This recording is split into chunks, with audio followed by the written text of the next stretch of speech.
It was a muggy July night in 2024, and I was holed up in a creaky old Airbnb in Ashwick, a nowhere town I'd picked for a cheap weekend escape from my desk job in the city. I was 27, burned out from spreadsheets and Zoom calls, craving a quiet place to read and sleep without my roommate's cat screaming at dawn. The listing promised charm, a century-old cottage, wood floors, cozy vibe, 5 stars for solitude. I didn't care about the spotty Wi-Fi or the quirky plumbing. I just wanted peace. But that first night, the bathroom mirror showed me something that wasn't me, and what I uncovered over the next few days through guest logs, town records, and my own shaking hands turned that cottage into a place I'll never go back to, especially when I close my eyes and see that smile. Got in late, around 9 p.m. after a 4-hour drive, the kind that leaves your back stiff and your patience thin. The cottage was as advertised, sagging porch, ivy choking the walls, a faint smell of cedar and dust. I dropped my bag in the bedroom, a small room with a brass bed and a window that wouldn't open, and headed to the bathroom to wash the road off my face. The bathroom was tiny, tiled in cracked porcelain, with a pedestal sink and a round mirror hung on a rusty nail. I splashed water on my cheeks, glanced up, and froze. My reflection wasn't right. It lagged, just a fraction, like a bad video. Call. I raised my hand. It raised its hand a beat too late. I stepped left. It followed, sluggish, like it was deciding whether to mimic me. I laughed, nervous, told myself it was fatigue,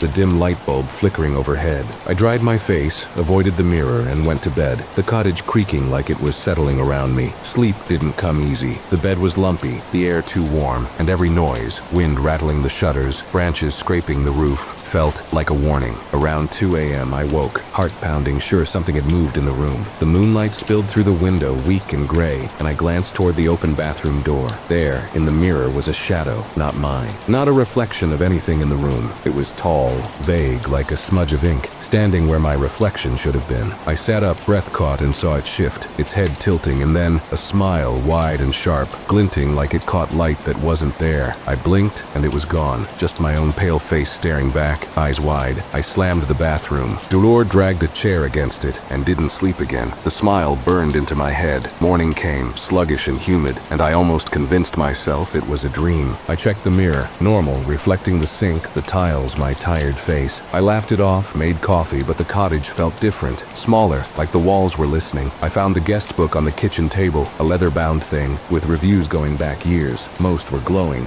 Perfect retreat. So peaceful, but a 2019 entry caught my eye. Mirror in bathroom acts strange. Felt watched at night. Another from 2016. Don't look in the mirror after midnight. It's not you. I flipped back further, found a 2012 note, scribbled and smudged. Saw someone in the mirror, smiling. Left early. My hands shook as I closed the book, the cottage suddenly too quiet, the mirror's reflection visible through the open bathroom door. I couldn't stay still. Needed answers. I drove to Ashwick's library, a brick building with a single computer and shelves of moldy books. The librarian, an older woman with sharp eyes, watched me as I searched old newspapers. A 1987 article stopped me. Local woman missing from rental cottage. Clara Vance, 30, stayed at the cottage, same address as my Airbnb, vanished without a trace. Her car still in the drive, her bags unpacked. The article mentioned a mirror, oddly placed in the bathroom, noted by police but dismissed. Another piece from 1994 described a man, a guest, hospitalized after a breakdown at the cottage, ranting about a mirror showing someone else. I found town records, deeds showing the cottage belonged to a family named Harrow, who'd